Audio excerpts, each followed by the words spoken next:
आपसमा शुभकामना आदान प्रदान गरी नयाँ वर्ष 2079 मनाइँदै पर्यटकीय स्थल आन्तरिक पर्यटकले भरिभराउ पूर्वी तराईका जिल्लाहरूमा सिरुवा पर्व सुरु। भिजिट भिसा र व्यक्तिगत श्रम स्वीकृति लिएर विदेश जानेलाई सो घोषणा अनिवार्य। रोजगार सम्बन्धी इजाजत तथा सेवा शर्त सबै खुलाउनु पर्ने। श्रीलङ्कामा सरकार विरोधी प्रदर्शनमा सहभागीद्वारा वार्तामा बस्न अस्वीकार। राष्ट्रपति लगायतले राजीनामा दिनुपर्ने अडान। र म्यान सिटी र लिभरपुल च्याम्पियन्स लिग फुटबलको सेमिफाइनलमा प्रवेश। नमस्कार, कान्तिपुर डायरीका साथमा केशु र इन्द्रलक्ष्मी। समाचार अब विस्तारमा।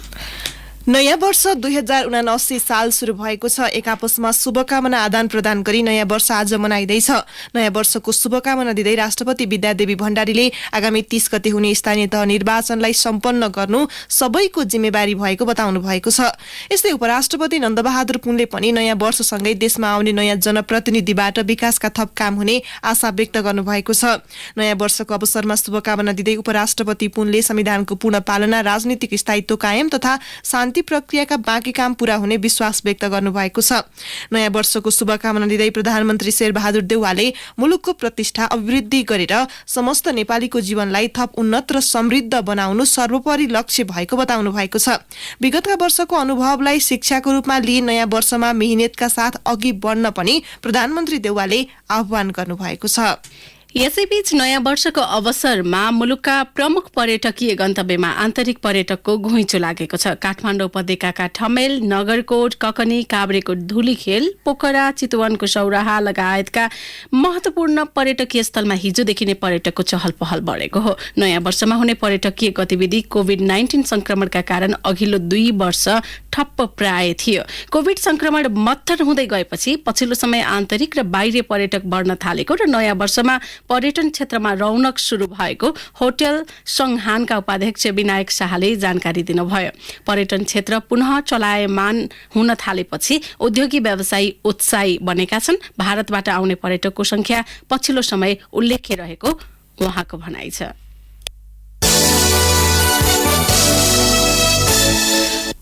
पूर्वी तराईका जिल्लाहरूमा सिरुवा पर्व सुरु भएको छ। नववर्षको प्रारम्भसँगै आदिवासी समुदाय राजवंशीले 3 दिनसम्म सिरुवा पर्व मनाउने गर्छन्।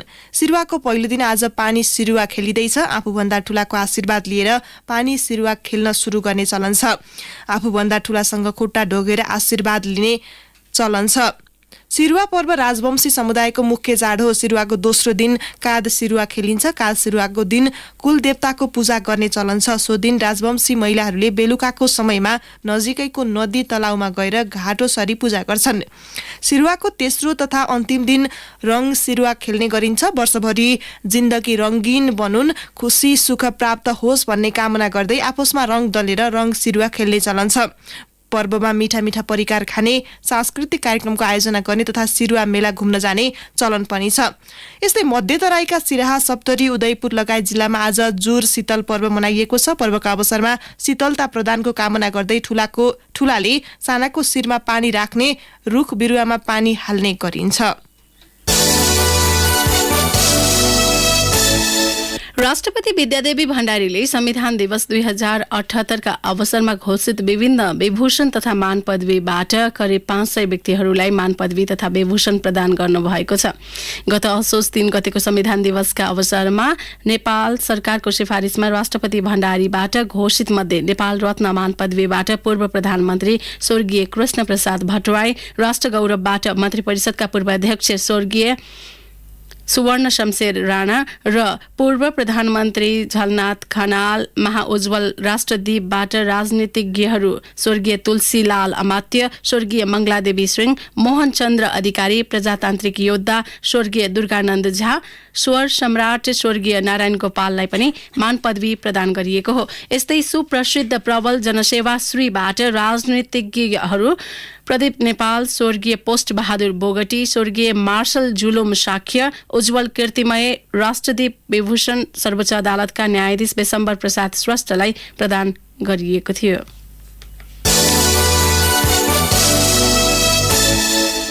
विवेकशील साझा पार्टीले केन्द्रीय कार्य सम्पादन सदस्य एवं प्रवक्ता शरदराज पाठकको संयोजकत्वमा निर्वाचन परिचालन समिति गठन गरेको छ। सो समिति अन्तर्गत निर्वाचनका लागि विभिन्न उपसमिति समेत गठन गरिएको विवेकशील साझा पार्टीले जनाएको छ। विवेकशील साझाका अनुसार 7 प्रदेशमा प्रादेशिक निर्वाचन परिचालन समिति समेत गठन गरिने भएको छ। सो पार्टीले स्थानीय तह निर्वाचनका लागि 7वटै प्रदेशमा उम्मेदवारी दिने बताएको छ।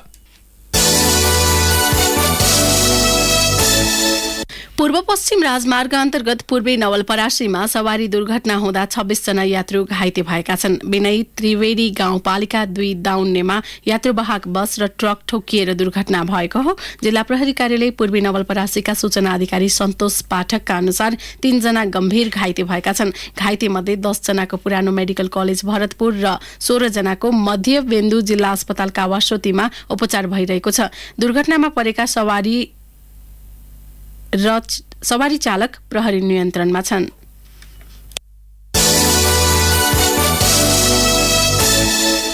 इन्धनको मूल्य वृद्धिपछि बागमती प्रदेशमा सार्वजनिक सवारी साधनको भाडा बढेको छ। बागमती प्रदेश श्रम रोजगार तथा यातायात व्यवस्था मन्त्रालयले आजबाट लागू हुने गरी सार्वजनिक सवारीमा भाडा वृद्धि गरेको हो। 5 किलोमिटर दूरीसम्म 2 रुपियाँ र 20 किलोमिटर दूरीमा 3 रुपियाँ भाडा वृद्धि गरिएको प्रदेश मन्त्रालयले जनाएको छ।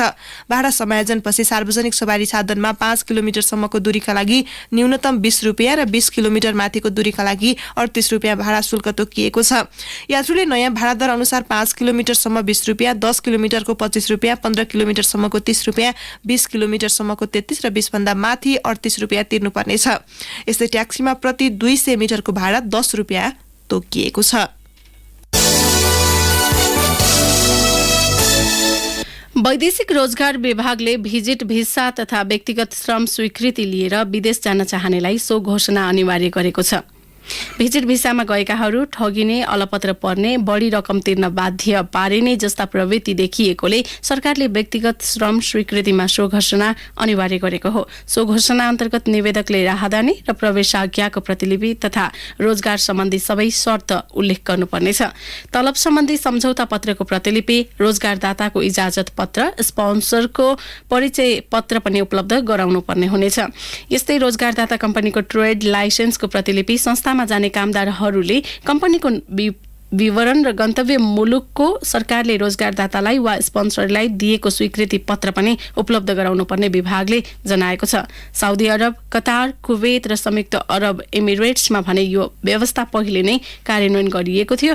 अबदेखि Croatia, Albania, Poland, Romania, Slovakia, Hungary, Moldova र बेलारुसमा वैदेशिक रोजगारीमा व्यक्तिगत श्रमका लागि जाने सबैले श्रम स्वीकृति लिँदा सो घोषणा पत्र अनिवार्य भर्नुपर्ने व्यवस्था गरिएको हो। कान्तिपुर डायरीमा अब ब्रेकको पालो। हेल्दी हुनु छ सबलाई, हेल्थ चाहिन्छ जसलाई। अब अन्तर्राष्ट्रिय प्रसंग। श्रीलंकामा सरकार विरोधी प्रदर्शनमा सहभागी प्रदर्शनकारीले वार्ताका लागि प्रधानमन्त्री महिन्दा राजापाक्सेले गरेको आग्रह अस्वीकार गरेका छन्। सरकार विरोधी प्रदर्शन चर्काइरहेका प्रदर्शनकारीले वार्ताको प्रस्ताव अस्वीकार गरेका हुन्। उनीहरूले नयाँ वर्षमा नयाँ सरकारको माग गरिरहेका छन्। चरमार्थिक अभाव, महँगी, विद्युत कटौती, इन्धन मूल्य वृद्धि लगायतका जनसरोकारसँग सम्बन्धित विषय सम्बोधनमा सरकार असफल भएको भन्दै प्रदर्शनकारीले राष्ट्रपति गोताबाया राजापक्से सहित सरकारमा रहेका राजापक्से परिवारका सबै सदस्यले पनि राजीनामा दिनुपर्ने माग राखेका हुन्। यसअघि प्रधानमन्त्री राजापक्सेले सरकार विरोधी प्रदर्शनमा सहभागी युवा समक्ष वार्ताको प्रस्ताव गर्नुभएको थियो।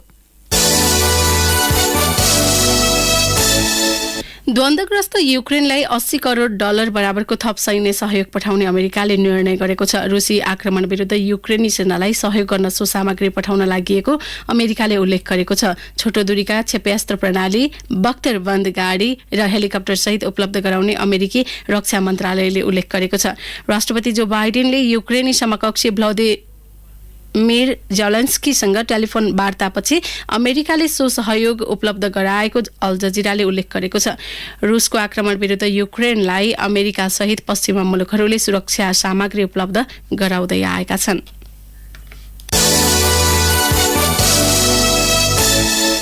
अब खेल प्रसङ्ग म्यान्चेस्टर सिटी र लिभरपुल च्याम्पियन्स लिग फुटबलको सेमिफाइनलमा प्रवेश गरेका छन्। गैराती भएको दोस्रो लेगमा एथलेटिको मड्रिडसँग गोलरहित बराबरी भए पनि अघिल्लो लेगमा 1-0 विजयी म्यान सिटी सेमिफाइनलमा पुग्न सफल भएको हो। म्यान सिटीले अब आगामी अप्रिल 26 मा रियल मड्रिडसँग सेमिफाइनलको पहिलो लेगमा प्रतिस्पर्धा गर्नेछ। गैरातीले भएको क्वार्टर फाइनलको दोस्रो खेलमा जित निकाल्दै लिभरपुल पनि सेमिफाइनलमा पुगेको छ। दोस्रो लेगमा 3-3 को बराबरी गरेका लिभरपुल र बेन्फिका बीच समग्रमा 6-4 गोल अन्तरको नतिजा निस्किएको हो। पहिलो लेगमा 3-1 गोल अन्तरले पछि परेको बेन्फिका गैराती बराबरीका बावजुद हार भोग्न बाध्य भयो। लिभरपुलले 7 अप्रिलमा हुने सेमिफाइनलको पहिलो लेगमा भियारियलसँग प्रतिस्पर्धा गर्नेछ। हौस् त यिनै प्रसङ्गसँगै कान्तिपुर डायरीको यो बुलेटिन यही सकिन्छ। केशु र इन्द्रलक्ष्मी बिदा हुन्छौँ। नमस्कार।